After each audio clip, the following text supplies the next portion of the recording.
ओम शांति। 6 नवंबर 2023 की मधुर महावाक्य। मीठे बच्चे, देही अभिमानी बनने में ही तुम्हारी सेफ्टी है। तुम श्रीमत पर रूहानी सर्विस में लग जाओ तो देह अभिमान रूपी दुश्मन वार नहीं करेगा। प्रश्न: विकर्मों का बोझा सिर पर है, उसकी निशानी क्या होगी? उसे हल्का करने की विधि सुनाओ। उत्तर: जब तक विकर्मों का बोझ है तब तक ज्ञान की धारणा नहीं हो सकती। कर्म ऐसे किए हुए हैं जो बार बार विघ्न डालते हैं, आगे बढ़ने नहीं देते हैं। इस बोझ से हल्का होने के लिए नींद को जीतने वाले निद्राजीत बनो। रात को जागकर बाबा को याद करो तो बोझ हल्का हो जाएगा। गीत माता ओ माता। ओम शांति। यह हुई जगत अम्बा की महिमा, क्योंकि यह है नई रचना। एकदम नई रचना तो होती नहीं है, पुरानी से नई होती है। मृत्यु लोक से अमरलोक जाना है। यह जैसे जीने और मरने का सवाल है, या तो मृत्युलोक में मरकर खत्म होना है या तो जीते जी मरकर अमरलोक में चलना है। जगत की माँ माना जगत को रचने वाली। यह जरूर है, बाप स्वर्ग का रचयिता है। रचना रचते हैं ब्रह्मा द्वारा। बाप कहते हैं, मैं सूर्यवंशी चंद्रवंशी राजधानी स्थापन करता हूँ। आना है संगम पर, कहते भी हैं, कल्प के संगम युगे हर संगम युगे आता हूँ। क्लियर समझानी है, सिर्फ मनुष्यों ने भूलकर नाम बदली कर दिया है। सर्वव्यापी का ज्ञान जो सुनाते हैं उसमें पूछना पड़ता है, यह किसने कहा, कब कहा, कहाँ लिखा हुआ है। अच्छा, गीता का भगवान कौन है जो ऐसे कहते हैं? श्री कृष्ण तो देहधारी है, वह तो सर्वव्यापी हो नहीं सकता। श्री कृष्ण का नाम बदल जाए तो बात आ जाती है बाप पर। बाप को तो वर्षा देना है, कहते हैं, मैं राजयोग सिखाता हूँ। सूर्यवंशी चंद्रवंशी का वर्षा देने, नहीं तो 21 जन्म का वर्षा उन्हें किसने दिया? लिखा भी हुआ है, ब्रह्मा मुख से ब्राह्मण रचे।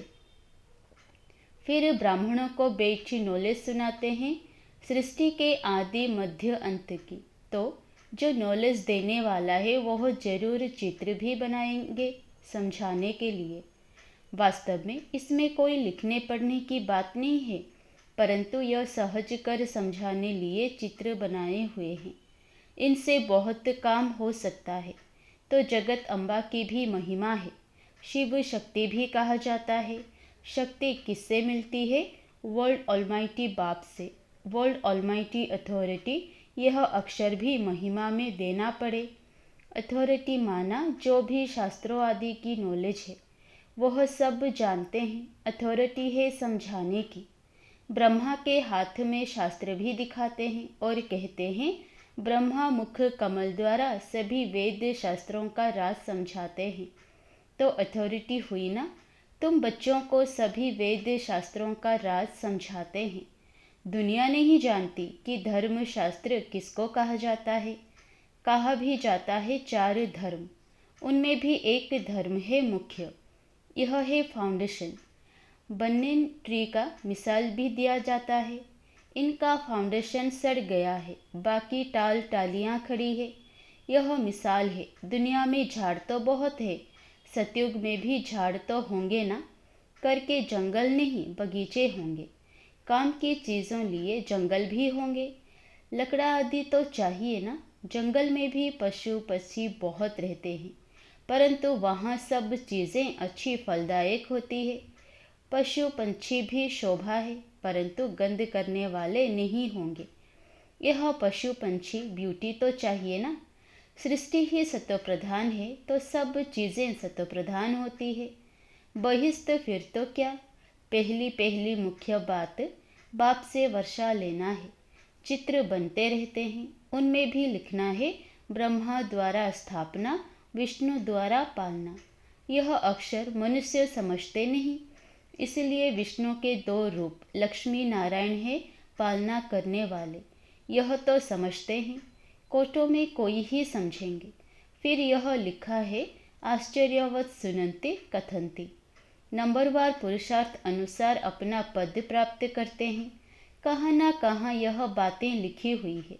भगवान उवाच अक्षर भी ठीक है। भगवान की बायोग्राफी अगर बिगड़ जाए तो सब शास्त्र खंडन हो जाए। देखने में आ जाता है बाप दिन प्रतिदिन अच्छी अच्छी पॉइंट्स देते रहते हैं। पहले पहले तो निश्चय कराना है कि भगवान ज्ञान का सागर है, मनुष्य सृष्टि का बीज रूप है। चैतन्य बीज में नॉलेज किसकी होगी? जरूर झाड़ की होगी। तो बाप आकर नॉलेज समझाते हैं ब्रह्मा द्वारा। ब्रह्मा कुमार कुमारियां नाम अच्छा है। प्रजापिता ब्रह्मा के कुमार कुमारियां तो ढेर है, इसमें अंधश्रद्धा की कोई बात नहीं। यह तो रचना है ना। बाबा मम्मा अथवा तुम मात पिता सब कहते हैं। जगत अम्बा सरस्वती है ब्रह्मा की बेटी। यह तो प्रैक्टिकल में बीके हैं। कल्प पहले भी ब्रह्मा द्वारा नई सृष्टि रची थी, अब फिर जरूर ब्रह्मा द्वारा ही रचना होगी। सृष्टि के आदि मध्य अंत का राज बाप ही समझाते हैं, इसलिए इनको नॉलेजफुल कहा जाता। बीज में जरूर पूरे वृक्ष की नॉलेज होगी। उनकी रचना चैतन्य मनुष्य सृष्टि है। बाप राजयोग भी सिखलाते हैं। परमपिता परमात्मा ब्रह्मा द्वारा ब्राह्मणों को वेद सिखलाते हैं, जो ब्राह्मण फिर देवता बनते हैं। सुनने समय मजा तो सबको बहुत आता है, परंतु देह अभिमान के कारण धारणा नहीं होती। यहाँ से बाहर गए और खलास। अनेक प्रकार का देह अभिमान है, इसमें बड़ी मेहनत चाहिए। बाप कहते हैं नींद को जीतने वाले बनो, देह अभिमान छोड़ो, देही अभिमानी बनो। रात को जागकर याद करना है, क्योंकि तुम्हारे सिर पर जन्म जन्मांतर के विकर्मों का बोझा बहुत है, जो तुमको धारणा करने नहीं देते हैं। कर्म ऐसे किए हुए हैं, इस कारण देही अभिमानी नहीं बनते। गपोड़े बहुत मारते हैं, बड़े गपोड़े का चार्ट लिख भेजते हैं कि हम 75% याद में रहते हैं, परंतु बाबा कहते हैं इम्पॉसिबल है। सबसे आगे चलने वाला खुद कहता है कितनी भी कोशिश करता हूँ याद करने की, परंतु माया भुला देती है। सच्चा चार्ट लिखना चाहिए, बाबा भी बतलाते हैं ना, तो बच्चों को भी फॉलो करना चाहिए। फॉलो नहीं करते तो चार्ट भी नहीं भेजते हैं। पुरुषार्थ के लिए समय मिला हुआ है। यह धारणा कोई मासी का घर नहीं, इसमें थकना नहीं होता है। कोई समझने में टाइम लेते हैं, आज नहीं तो कल समझ लेंगे। बाबा ने कह दिया कि जो देवी देवता धर्म का होगा और धर्म में कन्वर्ट हो गया होगा तो वो आ जाएगा। एक दिन अफ्रीकन्स आदि की भी कॉन्फ्रेंसेस होगी। भारत खंड में आते हैं, आगे कभी आते नहीं थे, अभी सभी बड़े बड़े आते रहते हैं। जर्मनी का प्रिंस आदि यह सब कभी बाहर निकलते नहीं थे। नेपाल का जो किंग था उसने कभी रेल देखी नहीं थी। अपनी हद से बाहर कहाँ जाने का हुक्म नहीं था। पोप कभी बाहर नहीं निकला था, अभी आया। आएंगे सब, क्योंकि यह भारत सभी धर्म वालों का बहुत बड़े से बड़ा तीर्थ है, इसलिए यह एडवर्टाइज जोर से निकलेगी। तुमको सब धर्म वालों को बतलाना है, निमंत्रण देना है। ज्ञान फिर भी वही उठाएंगे जो देवी देवता धर्म वाले कन्वर्ट हो गए हैं। इसमें समझ चाहिए, अगर समझे नहीं तो शंख ध्वनि ज़रूर करें। हम ब्राह्मण हैं ना, हमको गीता ही सुनानी है। बहुत सहज है, बेहद का बाप है स्वर्ग का रचयिता, उनसे वर्षा पाना हमारा हक है। सबका हक है अपने पियर घर मुक्तिधाम में जाने का। मुक्ति जीवन मुक्ति का हक है, जीवन मुक्ति सबको मिलनी है। जीवन बंध से मुक्त हो शांत में जाते हैं, फिर जब आते हैं तो जीवन मुक्त हैं। परंतु सबको सतयुग में तो जीवन मुक्ति नहीं मिलती। सतयुग में जीवन मुक्ति में थे देवी देवता, पीछे जो आते हैं कम सुख कम दुख पाते हैं। यह हिसाब किताब है, सबसे कंगाल भारत ही बना है जो सबसे ऊंच था। बाप भी कहते हैं यह देवी देवता धर्म बहुत सुख देने वाला है। यह बनी बनाई है, सब अपने अपने समय पर अपना अपना पार्ट बजाते हैं। हेवनली गॉड फादर ही हेवन स्थापन करते हैं और कोई कर ना सके। क्राइस्ट से 3000 वर्ष पहले बरोबर कहते हैं हेवन था, नई दुनिया थी। क्राइस्ट कोई वहाँ थोड़े ही आएगा, वह अपने समय पर ही आता है, फिर उनको अपना पार्ट रिपीट करना है। यह सब बुद्धि में बैठे तो श्रीमत पर चले। सबकी बुद्धि एक जैसी नहीं है, श्रीमत पर चलने की हिम्मत चाहिए। फिर शिव बाबा आप जो खिलाओ जो पहनाओ, ब्रह्मा और जगत अम्बा द्वारा, ब्रह्मा द्वारा ही सब कुछ करेंगे ना, तो दोनों कंबाइंड है। ब्रह्मा द्वारा ही कर्तव्य करेंगे। शरीर तो दो इकट्ठे नहीं है, कोई कोई कंबाइंड शरीर भी देखा है बाबा ने। सोल तो दोनों की अलग अलग हो गई, इसमें बाबा प्रवेश करते हैं। यह है नॉलेजफुल। तो नॉलेज किस द्वारा दें? श्री कृष्ण का चित्र तो अलग है, यहाँ तो ब्रह्मा चाहिए। प्रैक्टिकल में ब्रह्मा कुमार कुमारियाँ कितने हैं? यह कोई अंधश्रद्धा तो नहीं है। एडप्टेड चिल्ड्रन को भगवान पढ़ाते हैं। कल्प पहले जो एडप्ट हुए हैं वही अब होते हैं। बाहर ऑफिस में तो कोई नहीं कहेंगे हम बिके हैं, यह गुप्त हो गया। शिव बाबा की संतान तो हैं ही, बाकी रचना नई सृष्टि की रचनी होती है, पुरानी से नया बनाते हैं। आत्मा में खाद पड़ने से पुरानी हो जाती है। सोने में ही खाद पड़ती है तो फिर झूठा हो जाता है। आत्मा झूठी होती है तो शरीर भी झूठा हो जाता है। फिर सच्चा कैसे हो? झूठी चीज़ को आग में डालते हैं पवित्र करने के लिए, तो कितना बड़ा विनाश होता है। यह त्योहार आदि भी सब भारत के हैं। यह किसके और कब हैं कोई जानते नहीं। नॉलेज बहुत कम उठा सकते हैं। पिछाड़ी में करके राजाई मिली, उससे क्या, बहुत थोड़ा सुख हुआ ना। दुख तो आहिस्ते आहिस्ते शुरू हो जाता, इसलिए अच्छी रीति पुरुषार्थ करना है। कितने नए बच्चे तीखे हो गए हैं, पुराने अटेंशन नहीं देते। देहाभिमान बहुत है, सर्विस करने वाला ही दिल पर चढ़ेगा। कहा जाता है ना, अंदर एक बाहर दूसरा। बाबा अंदर से प्यार अच्छे अच्छे बच्चों को करेंगे। कोई बाहर से अच्छे अंदर से खराब होते हैं। कोई सर्विस नहीं करते, अंधों की लाठी नहीं बनते। अभी मरने जीने का सवाल है। अमरपुरी में उच्च पद पाना है।